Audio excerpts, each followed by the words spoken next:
Hello किसान भाइयों, मैं आपको आज खीरे की खेती करना बताता हूँ किस प्रकार से किया जाता है, किस प्रकार का पौधा होता है वो भी दिखाऊंगा मैं आपको। देखना आप, ये देखो कैसा बेस्ट तरीका है किसान भाइयों खीरे की खेती करने का। बोलिए उसके अंदर सबसे बेस्ट तरीका दिखाऊंगा मैं आज आपको। देखो अगर खीरा भी दिखाऊंगा मैं आपको, अगर खीरा भी दिख रहा है।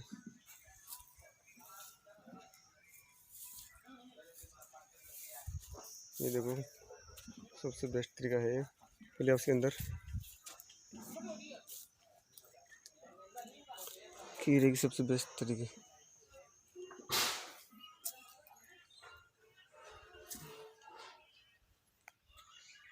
दिख रहा है आपको, दिख रहा हूँ आपको।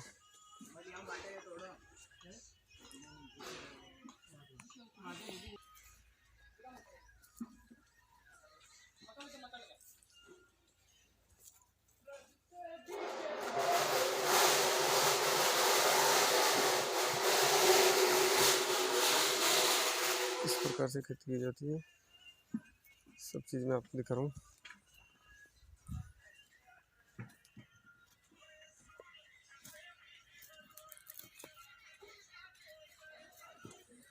किरण दिखे आपको, देख लो किस तरीके से ऊपर से बेल को चढ़ाया जाता है, वो सब दिखेगा आपको।